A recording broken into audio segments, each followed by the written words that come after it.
The Power Factor Show with Rick, Steve, and Caleb. Episode 58. You can find this podcast and others at Gun Rights Radio Network, gunrightsradio.com. Podcasting freedom. Brought to you by Safariland. Hi. Welcome To the Power Factor. Show. I'm Caleb. I'm Steve. And I'm Rick. And apparently we did a Zen intro today because we're talking about the theory of stage design and what makes a stage good or bad or dangerous or just stupid. Yeah, or legal or illegal. Legal or illegal, that's too. kind of a secondary consideration. Well, and I think because, we go back, we've all shot a lot of matches, and we've seen great stages, and we've seen stages that had the potential to be great. Okay. Mm-hmm. And then we've seen some stages where really you get hokey stage. done shooting them, and you're like, that was just effing stupid. Yeah.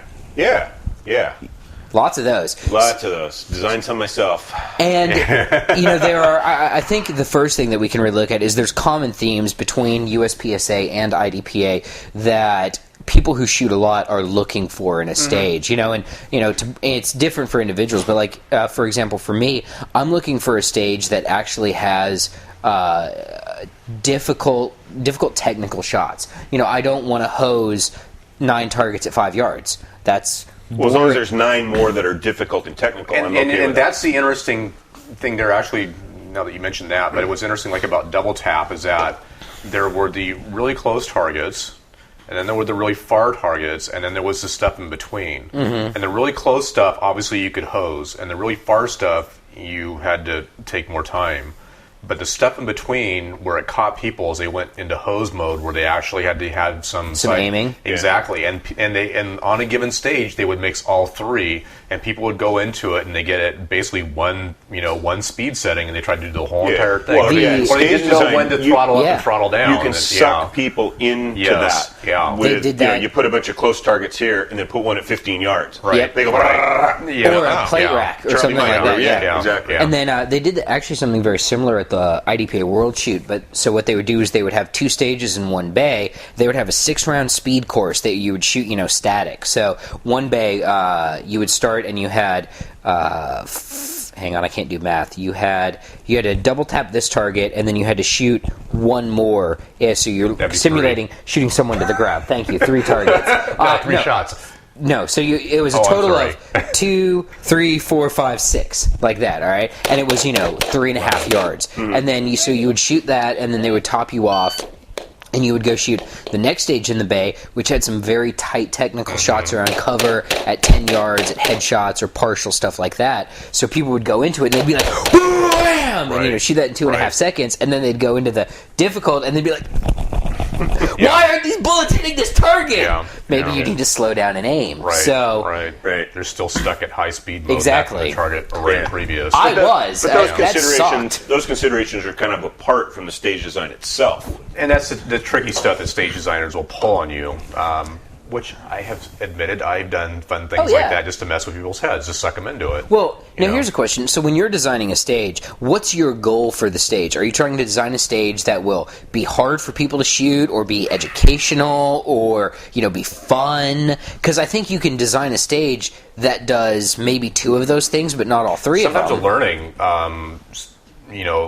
question, or a stage that emphasizes a question by his mind. Like, I did a stage once where you had to shoot at targets that were like 35 yards away. I'm sorry, the starting box from the targets was 35 yards away.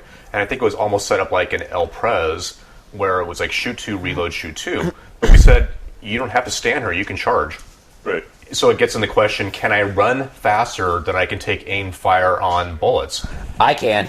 Well, at this age, we had a stage like that at the local range where I shoot the most often. Right. And you started seated at a table. So you could literally flop out on the table and almost have the stability of prone shots, or jump up and run down range. Yep. And of course, as we've mentioned in other episodes, it's a different. No one person can answer that question for everybody. If you're not an especially precise shooter, but you're fleet of foot, run the hell down there before you fire a shot. So an interesting question here is that Chris Fritz. Yeah. And you would probably consider him a pretty good shooter. And probably a pretty fast shooter. And a pretty fast shooter. Right. And in this particular stage that we did, he elected to stand back. Shooting open. Shooting open. Okay. Didn't win. Really? Yeah. And so, it got to be like a game. After we did it, everybody shouted, it's like, I want to do it again, So they go out there. try something different. The other way. Yeah. Right. And he found out that in running down range, was the faster way to do it. Yeah. So, I've always felt I was expecting in my heart Yeah. that standing statically and shooting with precision is a better way to go than running. See, but I've always proven wrong. And I've always felt the opposite, that if I can use my athleticism instead of my shooting skill, I'm going to use that because I feel like that's it depends on how far you have to run, too. I would say that I'm comfortable with a sprint up to probably about 30 yards. And that's about where I would. And again, I would love to put this on paper and see where my diminishing returns are. Well, and also how many shots do you fire? Right. Well, because your splits at distance are a lot longer than close. Exactly. Well, so the more shots you fire, I would think, the more the benefit of running down there. Well, and it also, conditioning really comes into effect. So, for example, on your hypothetical, if I had a stage where I had 35 yards and I could run as much of it as I wanted, I'd run about 20 because I can cover 20 yards in, give or take, 3.5 seconds. I'm pretty fast. Right. And I know that after sprinting 20 yards, I'll have enough energy left to shoot, 6 to 10 reasonably accurate shots. If I had to run 35 yards, I don't know then if my conditioning's to the level where I'm going to be able to shoot that accurately. The funny thing with that is that when people were then goofing around for like the second and third time at it, one of the guys literally ran 35 yards down there to the targets and just went BAM! And the targets were spread across. So he started at the left and came flying across to the right, did his reload and came flying back. I mean, he was like out of control and almost tripping and falling to the borderline of being dangerous, but it was fast. I mean, it was nearly just as fast and maybe even faster than the guys who stayed back. Actually, when I think about that, there was a stage in 2009 at the Tri-State Regional, an IDPA match in Tennessee, which is a really good match if you have the chance to get to it, where you engaged 3 targets while working through like kind of a hallway, advancing, which we'll talk about here in a minute, and then you came out of cover and you had 3 more targets that you had to engage on the move. There was no shoot them from here or there, so a lot of guys, would and one of them was a good 15 yards back at the end of the bay. So it was at the end, the last target was 15 yards away at the end of the berm. Most of the people who shot it, they came out from behind cover, and once they got into the open, this was before the rules were changed about shooting on the move. And once they were in the open, they did the IDPA baby steps and went, bang, bang, bang, bang, bang, bang. I came out of cover, and I just hauled ass, and I literally shot the targets, bam, bam, bam, bam, and I shot the last one, bang, bang, and finished about halfway up the berm because my momentum carried me past the target. And things like that are things that so back to the stage design theory, when you design stages, you have to take into account varying degrees of athleticism in your shooters. Because if you design a USPSA stage with, 15 yards of movement, the young guys with strong legs are going to love it, and the older guys who round is a shape.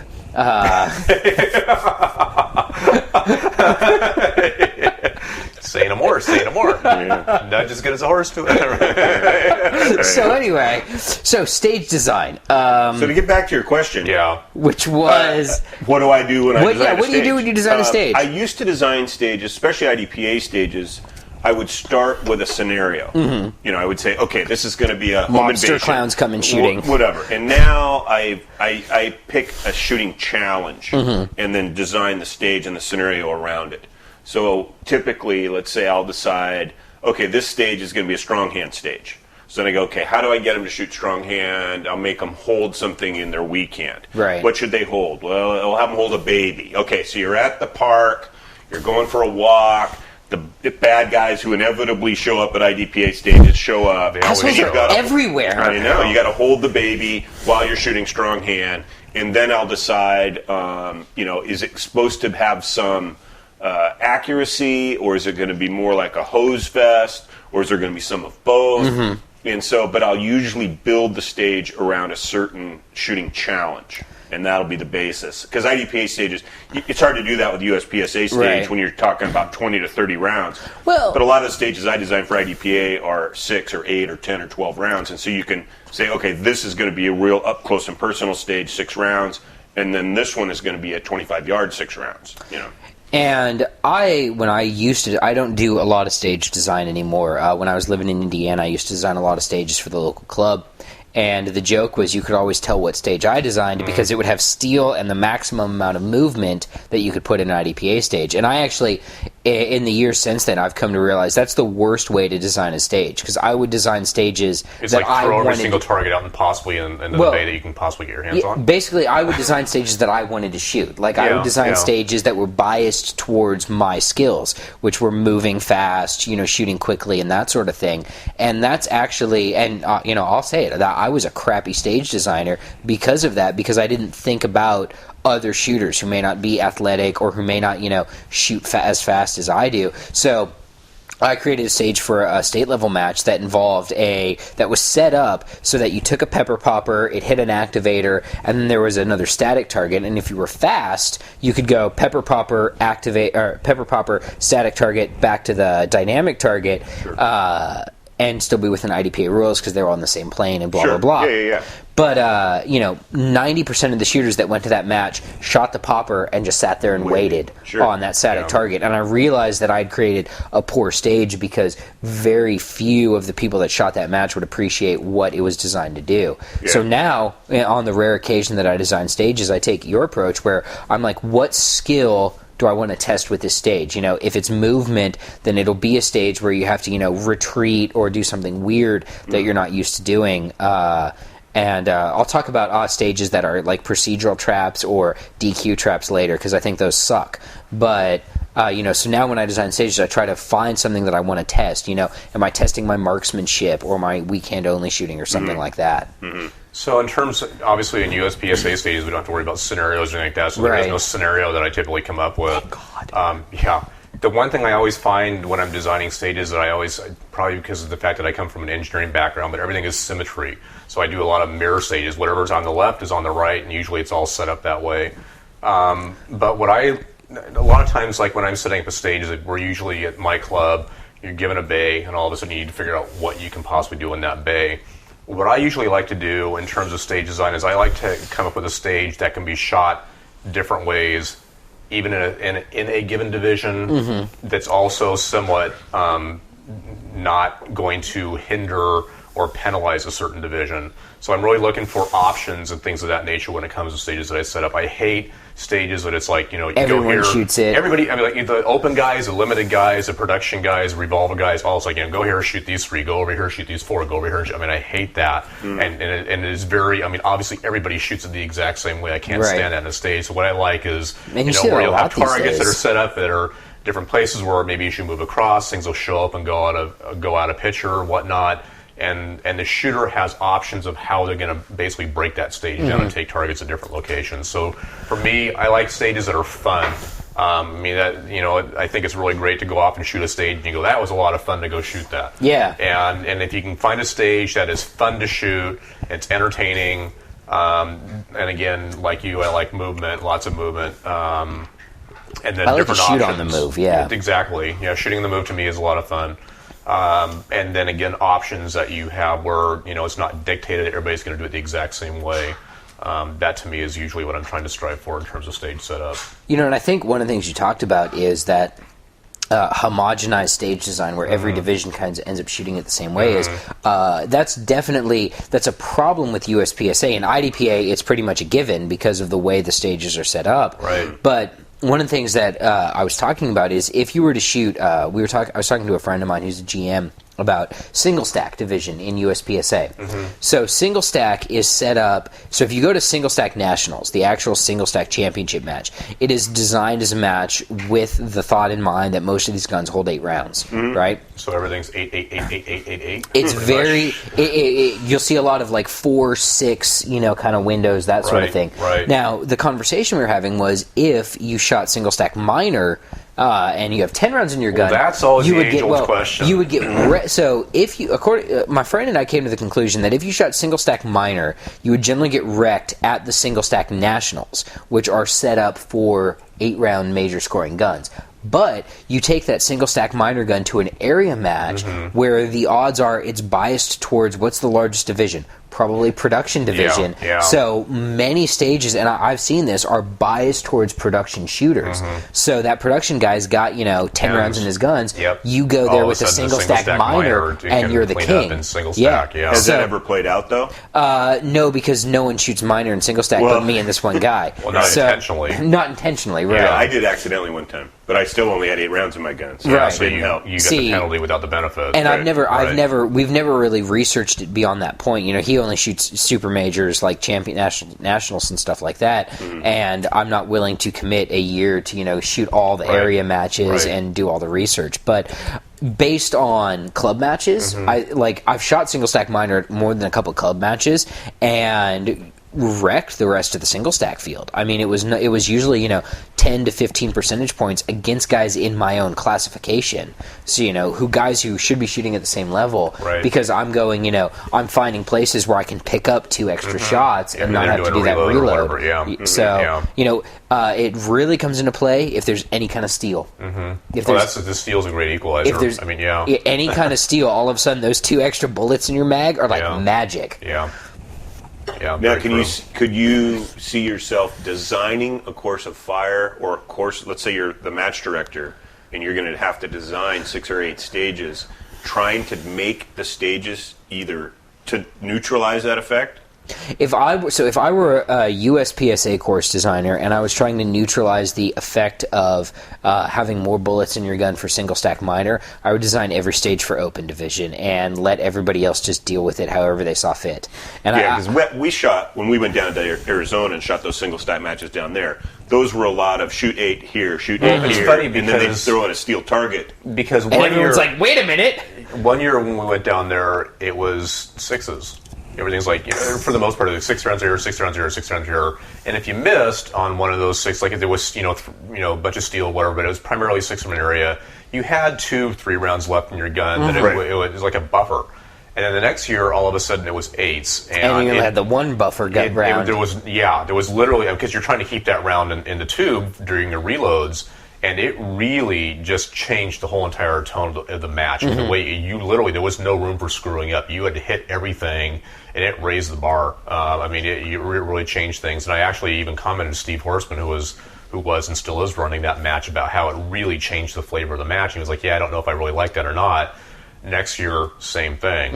If I were designing a single stack match, which I have done and do, I don't like 8-round arrays because it puts you in a position of either having, you have to shoot like a sniper because you don't have any extra shots. And I like, the whole point of IPSC especially is that it's racing with a gun. And how much racing can you do when you're doing standing reloads and slide lock reloads and stuff because you didn't have that one extra round. A 1911 is a lot like a fighter jet. When you take off, you're out of gas, and when you land, you're really, really out of gas. Okay, if you're designing courses of fire that have to accommodate, let's say, a USPSA match where you've not only got open but also revolver, right? Christ. You can't. They just screw revolver shooters at USPSA matches. Let's just be honest, they do. I think know from the get-go that they're going to be screwed to begin with, and they deal with it, and they accept it.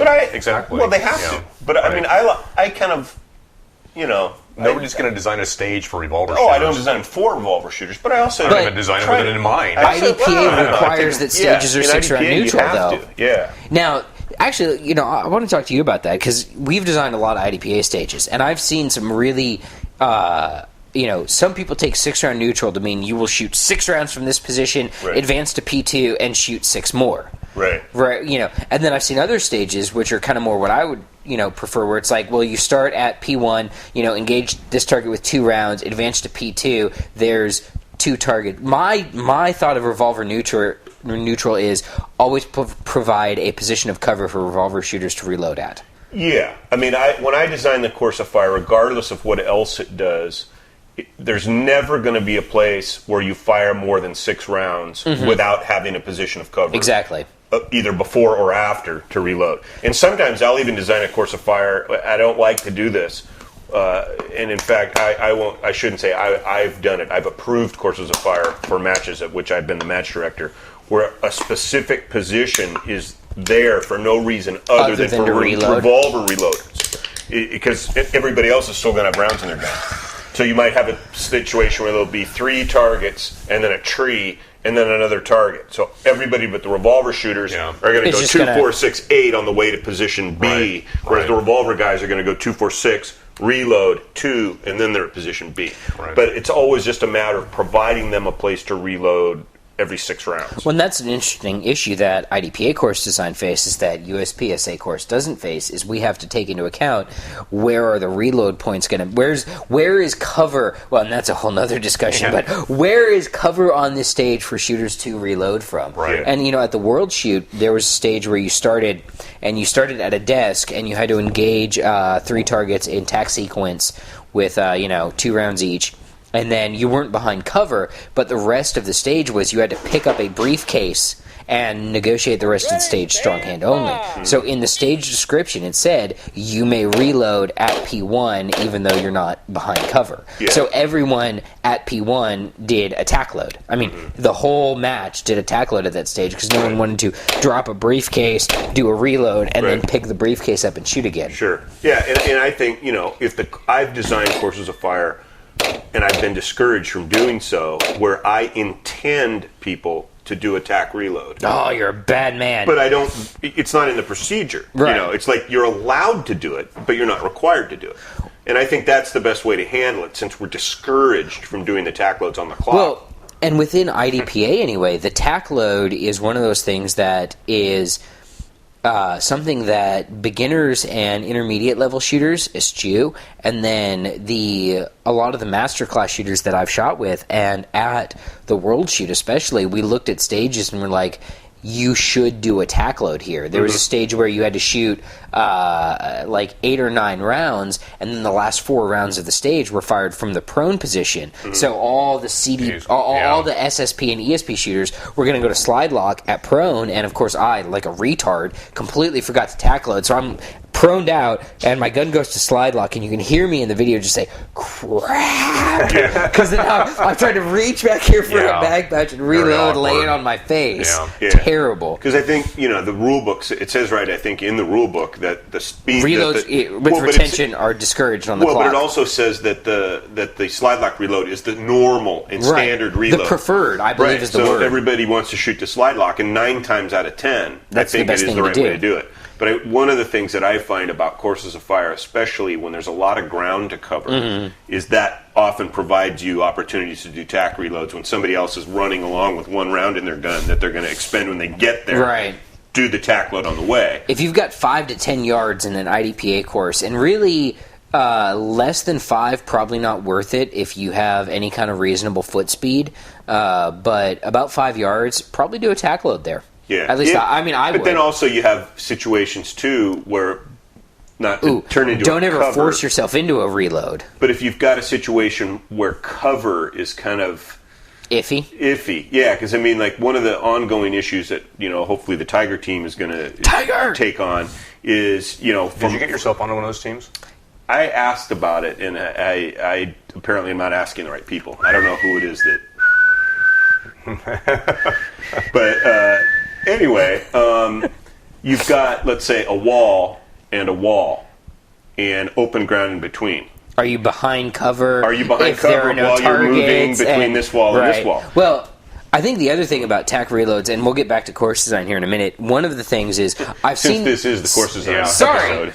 I've seen people in IDPA matches do a tac load where, ESP and SSP shooters have 10+1, right? Right. And as much as 10+1. Any IDPA course, if you have 10+1 as your starting load, you will only have to reload once, unless specified by the course of fire. Right. I've seen shooters do a tac load, and that ended up forcing them to have to reload from slide lock later in the course. And that is a dumb idea, because you're adding a reload to your stage. And now, back to stage design. If you can design a stage that tricks people into thinking that's a good idea, that's kind of fun. I'm actually okay with that. I don't put that much thought into the effect that the stage is going to have on the shooter. Well, it's really only gamers that would think of stuff like that anyway. Yeah, but I mean, when I'm designing, especially an IDPA stage, where you have to take into account things like realism, I figure reloads fall where they fall. If you've got 6 rounds, you reload after 6. If you've got 9 rounds, you reload after 9. And so, as long as there's a place for people to reload, I just let people. I try not to design a stage that prevents somebody from reloading in a certain place because I don't want them to, that kind of thing. I don't try to kind of imprint myself on the stage. I try to let it evolve, the way it should. Yeah, and within each division, it's going to be different. I mean, like when I shoot ESP, I shoot 9+1, not 10+1. So it's a different, that's a little bit different ball game. It's awesome, unless there's steel. Yeah. So I was going to say, as long as there's 2. Well, first off, most of my courses of fire recently have only been 2 rounds. It's the Skeet High House and the Skeet Low House. Yeah. Pretty easy to game out. Not so easy, let me tell you. Have you ever tried to reload between the 2? No. You know what you should do? Get a Saiga with one of those drum mags, and just when it goes by, boom, the way I've been shooting, that might not be a bad idea. I found that actually shooting pistol for a whole mess of years really can screw your shotgun game up. So I'm having a lot, and apparently this is a very common problem I've heard from a lot of people who are very much into pistol and rifle shooting, is that it takes a long time to get back to shotguns. You know what they told? I was told that to get good at shooting the mover on the Bianchi Cup, I should shoot shotguns because you get used to tracking in lateral motion. Well, yeah, I think shooting a shotgun really helps your pistol game, but shooting a pistol really screws your shotgun game up. But I was going to say, though, in terms of the realism you were talking about is of retreat stages versus forward driving stages. Oh, man.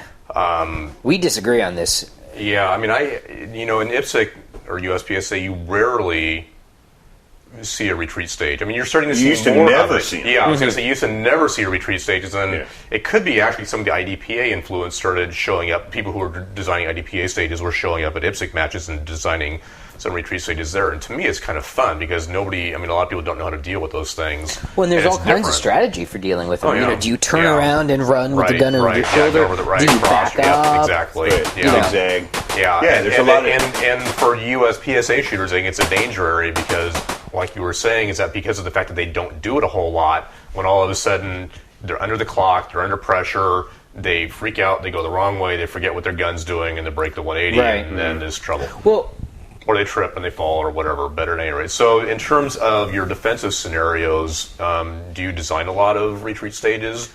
Or are you I rarely ever have downrange movement in my IDPA courses of fire. So it's typically lateral or retreating? Lateral or retreating almost. When there's movement, it's almost always lateral. Because my defensive philosophy that I guess I include in my course design is that what you've done is kind of stumbled into this situation that you're trying to get out of. Right. And so if I'm walking down the street this way and 8 bad guys show up, I'm going this way. I charge those guys, shooting wildly. Yeah, and so I'm going this way to the wall, or this way to my car, or back to the front door. I'm getting away from the situation. But you could also have a situation where, let's say, the scenario is you're at the end of an alley, and the only way out is that way, forward. Yeah. And so, in essence, that's defensive, even though it's kind of offensive.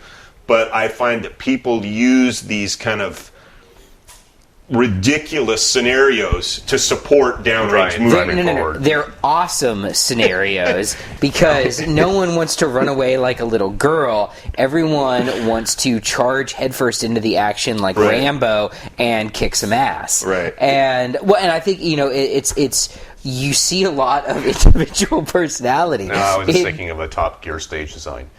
You're sitting at the end of an alley. A Ferrari F1. Yes!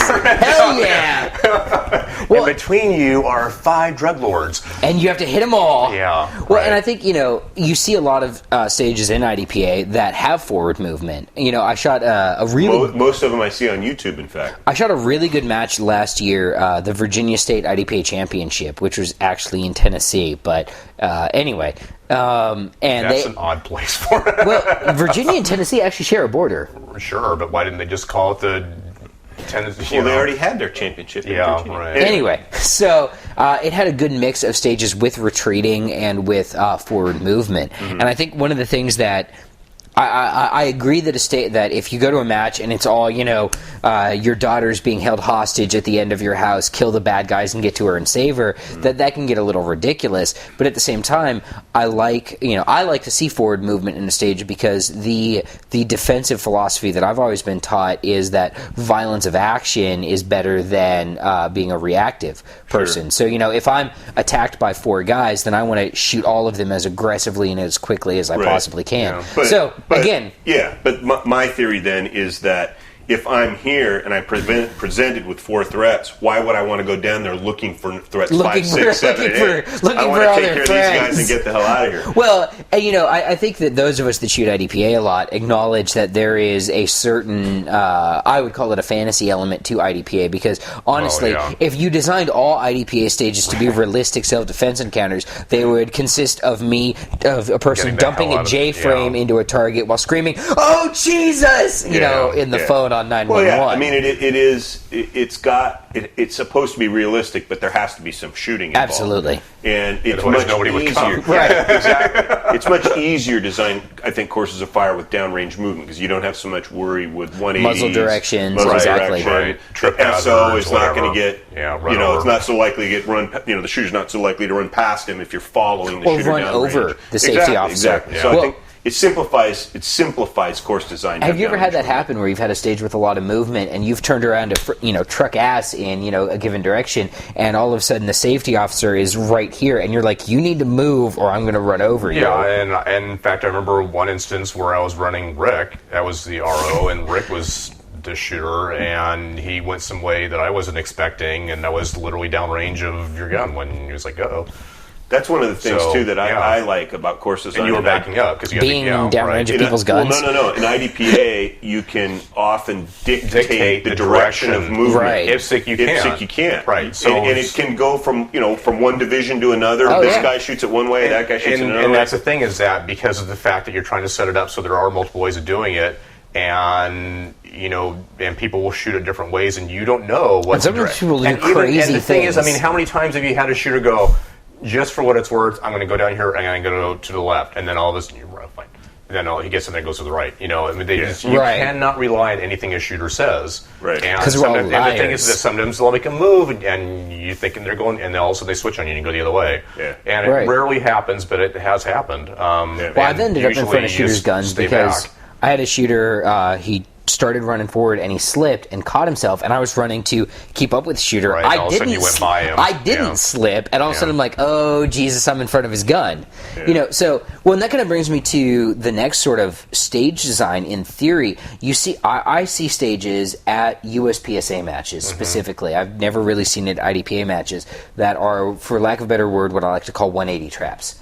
And the stage is set up in a way that an inattentive shooter is going to DQ themselves. Or very close to it. Or they'll set up a situation where targets are placed very close to the 180 with some hard cover, very close to it, maybe like a tree, and the shooter is presented with a very narrow window of trying to hit that target. They hit the tree, bullet comes in like this, and then ricochets off and goes back up range, and all of a sudden you've got spectators who are trying to get splattered by bark or bullets.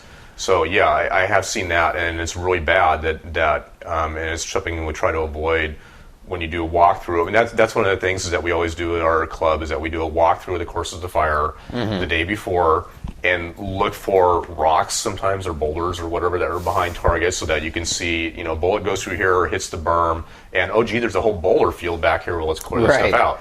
And or 180 things like, scenarios like that, and try to move things around and move targets and do whatever you can. Or range skips. That's the other thing that we talked about before. Oh, if you're shooting at a low. Yeah, or you'll have a target's out in the middle of, the bay, and you look at it, and 20 feet behind there's just dirt, and you look at the angles and go, the round's going to hit the ground and bounce out. Right. So it's typical stuff like that you got to walk through and look at. So the whole entire 180 traps and things that are going to suck shooters in, or result in ROs getting stuck in bad positions where they have no place to go, is things that we try to look for. Well, and one of the fun things that you run into as a photographer covering matches is when targets are on like the 170 line or something like that, and I'm standing behind the 180 line, and it makes a great photo. If you, for IDPA guys out there, if you look at the cover of the Tactical Journal, the most recent one with the photo of Vogel from the World Shoot, where he's shooting, and I mean you're looking almost right down the muzzle of his gun. I was standing next to the photographer who took that photo, and I took a very similar one. And it can be very disconcerting. You guys weren't using remotes? No. Wow. Well, I'm behind the 180. Yeah, but still, I mean, you're behind the 180, but there's a safety. I mean, but there's a and that's the thing is, as and when you get into it as a photographer, and I got hit by shrapnel at Area 5. They were shooting at a target that I'm here. They're shooting at this angle. It's a steel target. Shrapnel comes back, hits me in the calf. Things like that can be very sporty at times. I've shot a couple of matches where you've got the shooter moving on the 180. Let's say shooting at targets that are opposite ends, and the gallery is lined up along the 180. Yeah. So it's as spooky, he backs isn't up, it? the muzzle initially is like this, but as he backs up, all of a sudden there's people you're almost looking directly down the muzzle. It makes a great photograph, though. Oh, it sure does. It certainly does. I don't like to see the courses of fire like that, right? Or I don't like to see the gallery allowed to stand in a position where they're downrange of the muzzle. Even if they're not directly in front of the muzzle, they're still downrange of the muzzle. Yeah. And that's a consideration that, it's a part, you can work with that. You can design a stage like that and get people out of the way. That's another thing I see, like you're talking about an uprange start and which way you're going to turn. Well, I'll often try to maneuver the gallery to the side that's less likely to get swept. Right. But you'll find, I'm going to go this way. And then they go this way. And then they go the other way because they forgot. Right. You can't take everything into account. But, I mean, I'll do stuff like that just to try to minimize some of those issues that I think, it's inherent in the design. If you've got an uprange start, the gun is going to come out as they're turning, and it sometimes comes out a little early. So, we kind of talked about like 180 traps and DQ traps, which I think we all agree are probably not. I feel like that's kind of like a lazy course design. I would put that up there with courses of fire. So, kind of a little backstory. A lot of family works in the video game industry, and I used to play video games a lot. And there's a sort of lazy game design school of theory where to make a level harder, instead of making it more technically challenging, they'll just throw waves and waves of impossible bad guys at you. And I feel you see that in USPSA a lot, where instead of making a course more technically challenging, they'll just put like 7 no-shoots out there in front of 3 targets. Like or you something. mean at USPSA Nationals? Right, or something like that. I mean, we shot the Nationals a couple of years ago. It was 2009 down in Vegas, and virtually every target had a no-shoot. Right. Every port had no-shoots on either side. I mean, it was literally, I bet if there were 100 targets, there were 90 no-shoots. Probably. And I've never seen anything like that before or since. And I feel like stuff like that, it's not good course design, because what they're doing is, instead of thinking through the course and saying, how can I make this challenging for shooters, they're just like, let's put a penalty out there. Yeah. And while IDPA has a limit on the number of no-shoots, you run into stuff like memory stages, because while officially tack sequence and tack priority are discouraged in the same stage, it happens. And I've seen stages that'll start off, engage these 3 targets in tack sequence, retreat to cover, do a reload with retention, and then engage the remaining targets for tack priority while moving, and stuff like that. Yeah. And you get there, and shooters are like, wait, 1 1 2 2 1 1 reload. Oh, damn it. And I feel kind of the same way. When you set up a stage that is, where it feels like the goal is just trap the shooter into screwing up. Yeah. One of the things that we try to do to avoid that is, if we have something that's kind of an unusual wrinkle, let's say we'll have a stage where the start position is standing, at contact distance from T1, and you're supposed to do 6 rounds while backing to cover. Right. There won't be any other targets visible but that one. Right. And then when you get to cover, everything is conventionally 2 rounds from tactical priority. It's like a weird start, but then once you're done with that, it's okay. Yeah. Or we'll have 3 targets in tack sequence while moving to cover, and then everything is conventional from there. But I've seen some stages, where my favorite is in tactical priority and tactical sequence. The targets are like this. Jesus. So you must engage the nearest one first. So it's 1 1 two, then one, and then one. And that's not legal. You can't do that. You can't mix it in the same array like that. I would get procedurals like Will on that. Yeah, and we've had literally memory stages where we don't do them anymore, where you would have a binder, and at the start signal, you'd flip it open. Oh, it's got some color. And it would say, like, black targets are threats, blue targets are no-shoots, and then it would be a blind stage. You'd go through a doorway and have to start sorting them out. And sometimes there'd be 3 colors. Like the black guy is like the Black Knight. You know, you have to shoot him last or whatever. You know, there was and it's just getting a USPSA crazy stage I shot like that, where there were 2 plate racks, and the plates were painted black and red. At the start of it, you flipped over a playing card, and if it was black or red, that was the color of plates you shot. In USPSA or whatever, they discourage memory courses of fire. Well, I mean, just like they say they do at IDPA, but you're still going to see it pop up. I would have been fine with it, but if you shot the wrong color plate, it was a penalty. It was like shooting a no-shoot. I'm like, okay, that's a little messed up. Yeah, rather than just getting points for it. Right. Or just losing the time, you know. Yeah, right. I shot a stage at it might have even been a sectional championship, the Northwest Challenge, where you had like 4 arrays of steel, each painted a different color. And you're standing in front of a table, and there were these plastic rods, and the end of the rod was painted a holy color. Hell. So you would pull the first rod out, and whatever color it was, you'd shoot that array. Then you'd pull the second one out, and you could pull them out in any order you wanted, right? but you had to shoot the array that corresponded to the color. And it didn't change the challenge of the stage at all. That's just all confusing. It did was and one guy, it was kind of funny, he goes blam, blam, blam, he's at slide lock, he pulls the thing out and tries to stick it in his gun, like he's trying to reload with the thing. But I can't say as I blame him. I might have done that but too. It was one of those deals where that was strictly a way to apply penalties for something that had nothing to do with shooting. I was going to say, in terms of following that, of things that have nothing to do with shooting, is that if you ever watch a lot of the IPSC match stages that have been put on, like actual IPSC, like Europe, foreign country stage, right? I mean, I swear to God, it's an athletic track event. I mean, they're running all over the place. Do you see the stages from the Russian? The guy was Moscow Open? Well, there was the ramp. There was the one stage. It was like a 50-round stage in a bay that was like 15 feet wide and 30 feet deep. Yeah. And they run. And I always thought how often they're shooting at targets that are right at their feet. Yeah. And that's something that we never see. I've never seen that at a match in the United States. I would have loved to shoot that. The Moscow Open looked so... See, to me, again, because I'm biased towards those stages, it looked cool as hell. But a lot of the IPSC matches apparently are known for that. Just a lot of running and obstacles and this. Well, if you look at the IPSC, even pre-IPSC, you look at the Flying M and some of these stages that Cooper designed in the 50s and 60s. You'd run 50 yards in the over a course of fire that was only 20 rounds. Right. You know, and now, I mean, you're much more likely to fire 50 rounds and run 15 5 feet. yards. Yeah.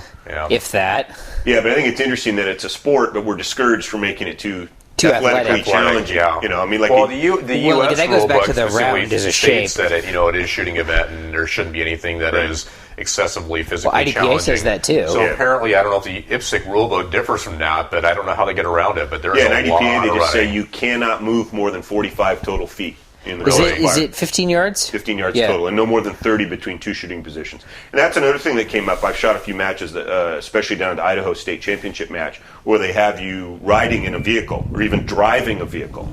And then the question comes up... Which is a cool stage. The question comes up, if you drive the vehicle more than 45 feet, have you broken the rules?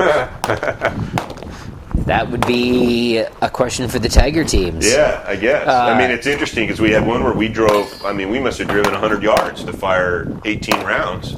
And it was a golf cart, you know. That'd be awesome. You know. Okay, so let's wrap this up. Let's focus here for a minute. What is your dream stage? If you could have any stage that you got to go shoot, what would it be? Like remembering one, or just what do I consider to be an excellent course of fire? Excellent course of fire. I like multiple shooting positions, like a high proportion of shooting positions per target. Like the idea that I can find a sweet spot and fire 30 rounds from that spot if I owned a gun that held 30 rounds. That doesn't have any interest in me at all. Yeah. I want to have to go... in USPSA competition, I want to go find the targets, and I want there to be kind of a proportion of shots and movement. Like I see these matches that you fire 400 rounds, where they mount like 4 targets on each stand, That doesn't appeal to me at all. I mean, it's like I want there to be, if I'm going to run 25 yards to fire 25 rounds, that seems like a good balance. Yeah. And I like to see that. I like to see, to a certain extent, some figuring of how am I going to approach this. There's multiple ways to do it, and there are bad ways to do it. Not just multiple ways that are all kind of equal. But like a bad way. This is a good way, and this is a bad way. And so that's what I like. I mean, I do like to run around. I'm not especially fleet of foot, but if I want to just stand and shoot, I'd shoot bullseye or something instead. Yeah, right. Yeah, right. Bianchi Cup. Yeah. Stand and shoot. Okay, yours. I think my favorite stages are the kind that have a real high risk reward factor. Okay. So if you've got a stage where you can shoot it this way, and if you do it right, you are rewarded tremendously for it. But if you screw up while you try to execute it that way, you'll shoot 7 no-shoots and get a bunch of procedurals. I like stages like that because they give the shooter the option of the safe route or the more challenging route. And I've seen those in IDPA and USPSA where you have that, you look at a course and you go, there's a dangerous way that could pay off big time, or I could play it safe. And I really like that because it adds an element of strategy to it. And those are the stages that you and I have described before as basically these are just survival stages. It's the ones you look at and you go, what you're just looking here to do is survive. There's no way you're going to, win this, but the thing is you're going to see everybody else come out and try to win it and burn down. Right. So it's like these stages can only hurt you. Unless you're that one guy and you and there's nail going to it be and that you one burn guy. it down. There's always going to be the one guy who does it, but we had out of, whatever. Not to get too number. far afield, but we had a stage at one of the matches down in Arizona, a single stack match, where they had at the range in Rio Salado, they had this elaborate pirate ship. And so you started sitting in this rowboat, and you jump up and have to run down the dock. Oh, yeah, I remember and there's that. targets Awesome going as up and hell. down. I remember And that. so there was this fun. porthole in the side of the ship. Yeah. And the expectation is you'd run up to the porthole and shoot this popper. Well, when you stood up from the boat, the popper was perfectly framed in the port, but the port was 15 yards from you. So you had to make a and then hell the of a target shot. was 10 yards beyond that. But by doing You gotta that, thread it. I could save a reload and reload as I ran over to this other shooting position. That's pretty ninja. So I stand up in the boat and I go blam, blam, blam, blam, blam, blam, step up in the dock and go plink. I'm like, oh yeah. and I still think I finished 23rd or something, but it was just like the fact that I had decided, this is the move to make. And if I do it, it's cool. And if I don't, I've wasted this round that might come in handy later. But it was just, I just thought it was like risk reward. I just thought if I hit it, I save a reload, and it's not. It has no chance of hurting me unless I miss. Right. And I gotta say, stages like that where there is an obvious risk-reward calculation are definitely my favorite kind of stages. Because, if I'm having a great match and I'm, winning stages and I know, everything's going great that day and I get to that, risk-reward stage, I may be like, you know what, screw it, let's go for it. Yeah, or maybe, I know I'm only 2 or 3 points in the lead and I don't want to risk that much, I'll play it safe. Right. So I really like the strategy element that adds to your match calculation. Yeah. So for me lately, it's been Skeet. a house that's over here at 5 stand that throws a clay pigeon faster than anything I've ever seen before in my life. It's like a cruise missile going And across. it takes probably about an 8 to 10 foot lead that I haven't quite figured out yet, followed by another bird that's being thrown from you like a trap target way the hell out there, and they're thrown at the same time. So by the time you get onto this one, the other one's long gone. But I keep telling you, Saiga. Yeah, did I mention you only get 2 rounds in your gun? So, yeah. Obviously, they've never heard of round in terms dumping. of IPSC stuff, I'm the same way with you, Rick. Is that I like shooting in the move. We talked about that before. To me, shooting in the move, when you get that down, whether it's driving at targets or especially like laterally going across, because shooting in the move going into targets is easy. I mean, that's not too hard. But shooting lateral across an array of targets on the move, especially going away from your dominant side.